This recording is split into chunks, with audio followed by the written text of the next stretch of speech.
আমাদের অনেক ভাইরা না বুঝে বলছে নামাজ পড়লে জান্নাতে যাওয়া যাবে, এমন কথা নাই। আমি নাম বলবো না, আপনারা বুঝে নেবেন।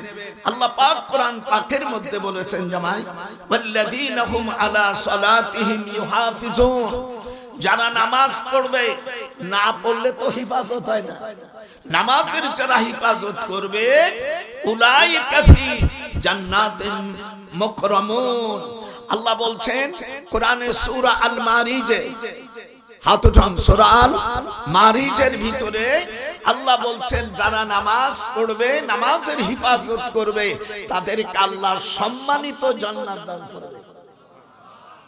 এ গেল একটা। 35টা আয়াত আছে কোরআনে, আর 862টা হাদিস আছে নামাজ পড়লে জান্নাতে যাবে। একটা হাদিস বলি, মুসলিম শরীফের হাদিস। হুজুর বলছেন মান সাল্লাল বারদাইন দাখালাল জান্নাহ। ওলামা ভাইরা কথা বলে কেন? মুসলিম শরীফের হাদিস, হাত উঠান।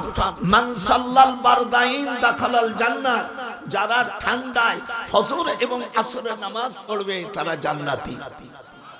আমি ওই মূর্খ বক্তাকে বলবো, তুমি লেখাপড়া শেখো নাই।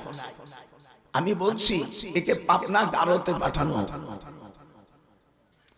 কোরআন শরীফে যদি বিরুদ্ধ যা আছে সেই কথা যদি বলে নাই, সে কাফের হয়ে যাবে না? কথা বলে। আমি ধন্যবাদ দেই আব্বাস ইনায়েতুল্লাহ আব্বাসীকে, যে যখন অপরাধ করে আবার কাফের বলবা কা? তুমি যদি কাফেরা তা তোমার মুসলমান কবে নেই?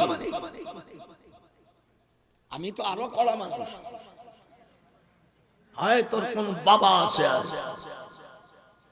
আমি জীবনে প্রায় 60 বছর বুখারী পড়াই বেটা। লেখাপড়া জানো না, কিছু না।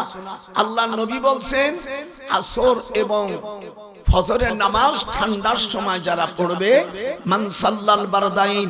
উলামা ভাই জান আমার সাথে, নানু ভাই বলো, নাতি জামাই, মান সাল্লাল বারদাইন বল। আর তোর দলের লোক যদি, তুইও জাহান্নামে যাবি শয়তান। মান সাল্লাল বারদাইন দাখালাল জান্নাহ। আসই বাড়ার আয়াত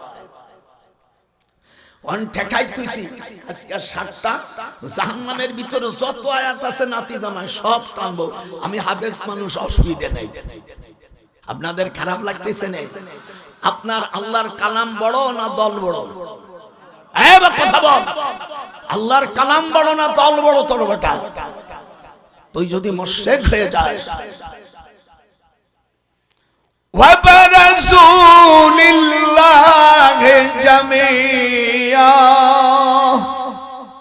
সূরা ইব্রাহিম 21 নম্বর আয়াত। কিয়ামতের ময়দানে তুমি তোমার সন্তানদেরকে নামাজ পড়াও নাই, আল্লাহ রাব্বুল আলামিন তাই সূরা, অর্থাৎ দরজার নাম করার, দরজার নাম করার। 2 নম্বর লাজা, 3 নম্বর হোতামা, 4 নম্বর সাইদ, 5 নম্বর সাকার, 6 নম্বর জাহিম, 7 নম্বর